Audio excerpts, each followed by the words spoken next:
next you want to check the interior and see how the lights are on the dash. Welcome back to Automotive for Beginners. Today we're going to continue where we left off with the used car inspection. In the previous video we checked out the exterior and the suspension components. In this video we're going to look at the engine components under the hood and now have a look at the interior. We'll also be using the scanner, which is still optional, but we'll use it in this example. This will be the last video before we go for a test drive and make a final evaluation on the used car. Alright, so we just want to turn the car to the on position, but don't start the car. So you just want to check for lights, see if there's anything, any lights that shouldn't be on. Check engine light is okay if you leave the car to on. So far it looks good. We'll start the car and see how the lights go. Alright, so you just want to start up the car and make sure everything looks good and no lights, so all is well. Alright, so then next what we want to do is start checking out the panels, make sure the radio works,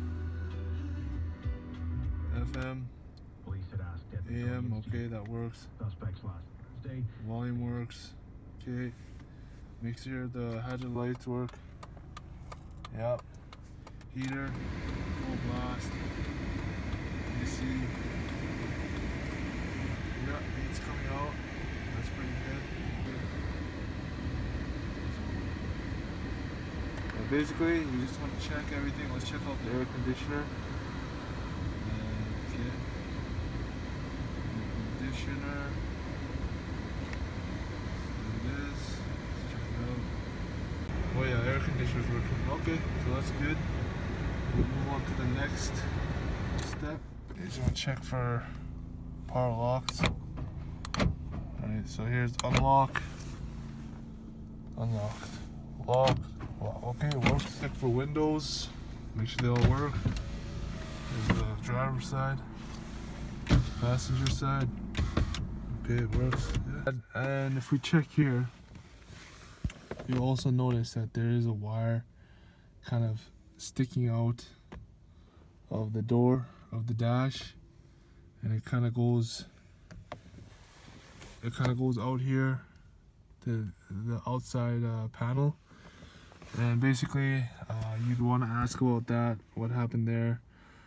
And for me, I already know what it is. I did this wiring job basically, so I repaired the ignition switch, and I have the ignition switch connected to the starter relay outside on top of the engine compartment, so it gets the job done by starting up the car, but there's something to look out for, so you're not tugging on this and thinking what the heck is this, and then you break the starting sequence. So yeah, if you wanted to just quickly check where that wire runs, you can just pop this panel out, and usually it should be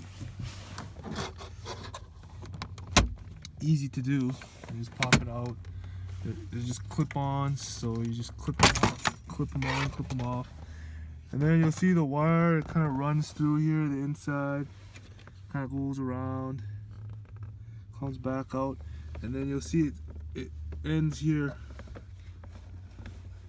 You'll see that it'll start to end here. There's some like wiring repair right there, and it's gonna run into the ignition switch behind this steering column. So there's that. Let me show you how it connects outside, and then you'll see why this wiring job is sticking out like this. Alright, so you see here there's that wire from the inside sticking out, and it just comes along the outside of the panel underneath the hood, all along there. You just follow the wire, and there it is, the starter relay right here, which is an electrical repair that is now starting this vehicle up. So you just ask the owner about it, what's happened, what's going on. Then if they say, oh, it was just electrical repair, most cases they're probably right, but sometimes you just want to be wary of that. But for this case, I know that when I start the car up, it doesn't work, so it's likely that they're telling you the truth. So just something to look out for. And then you also want to check for seats, make sure they function properly. So there is the lever to push and pull, so that works. Just to push back the seat. Okay.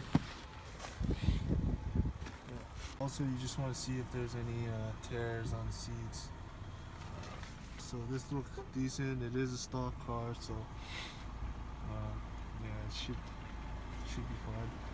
And yeah, we saw rust earlier, so that would indicate this has some mileage.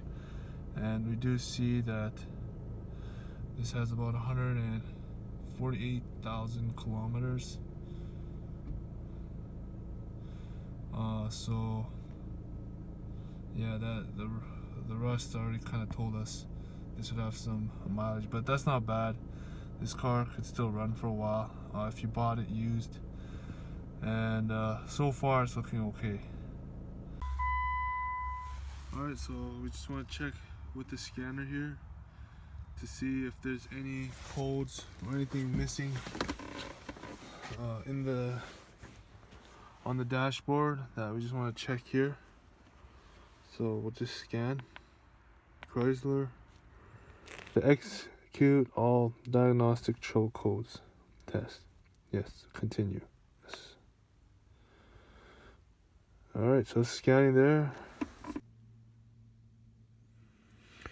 Alright, so we're reaching 100% scan, and so far everything looks good. Okay, 100% done. So we'll go through the list. It's going through 6 classifications and no fault. As we can confirm that the lights on the dashboard, we saw none, and so we can already be safe to say that we don't need the scanner to test to see if there's something wrong. We could already tell visually if something would be wrong, but just in case you feel like having the scanner, you could always use one. Next thing you want to check is the engine compartments. And you just want to check the fluids real quick. So we'll start off with the brake fluid here. You can just take off the cap and check. And it looks at the right level right there, so that's good. Alright, next you want to check the coolant and see how the level is on that. And it looks okay. We would just have to add some there, but the color looks fine, pink. There's no brown discoloration, which would indicate there's something wrong with the cooling system. Probably a blown head gasket with engine oil mixed in there. So as long as it's pink or green or solid color other than brown, you should be good right there. Next we move on to power steering.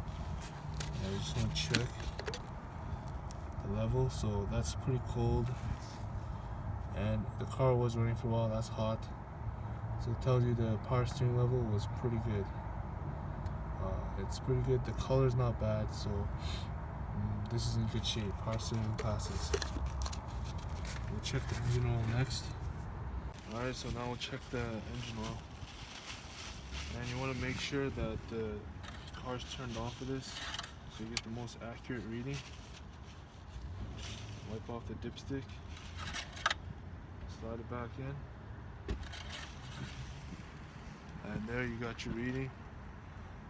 Looks good. Under the max line, clean, looking well, so that's good. The next one we want to check is the transmission, but you want to have the car running for this test because this requires the car running for an accurate reading of the transmission fluid. And some cars don't have it, so don't worry. Some are internal transmission fluid systems to check. Ones that have the dipstick out here, you can check. This is how you do it. One sec.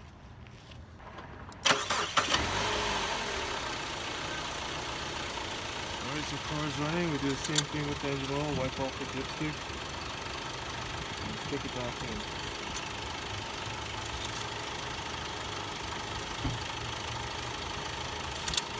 And right now we might have to add, might need some transmission fluid. That's not bad. The fluid looks clean already, clear pink. It's an easy pop up, so it should be good there. No problem. Next, you just want to check the air filter box real quick. It's starting to get a bit dirty, but I think it's good. It looks good to drive on for probably another 3-4 oil changes. And then you just want to check the battery connections, see if there's any corrosion. Everything looks connected, secure, and here it does, so that's another plus. Next, you want to check is get a flashlight and see if there's any leakage or anything along the engine block or anywhere else you can find.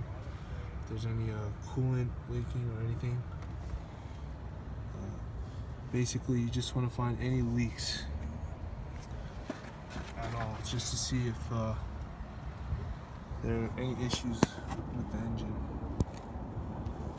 So far up here, I can't really see. There's some leakage going on here actually, near the timing chain. So there could be. I'd have to look further into that, but there could be some issues there. Maybe a gasket leak along the timing chain or something like that. Alright, so now we're gonna check out the trunk and see how everything looks.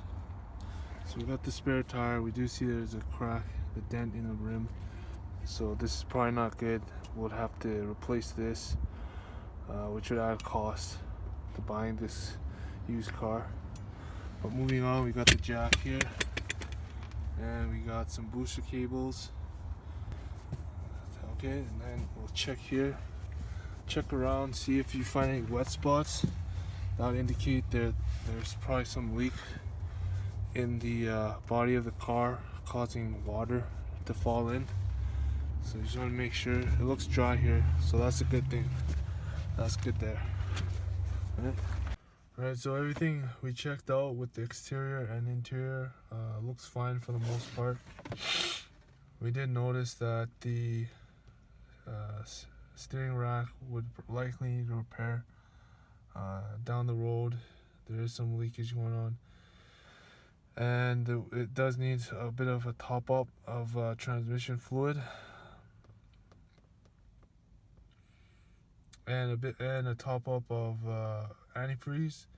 But other than that, all the fluids look pretty good, clear and clean, and that it just seems to be the steering rack that needs the most attention. Alright, so there you go. We did the inspection now. Everything's done there. My thoughts on it so far is everything looks good, but the test drive is next, and you know, we got to do that to make sure everything's running, you know, smoothly, properly. There's no problems with anything, and that'll be the next test we got to do, which will matter. So subscribe if you like this content. Hit the notification bell so you never miss a video when I post new ones. This is Automotive for Beginners, and I'll see you in the next one. Peace.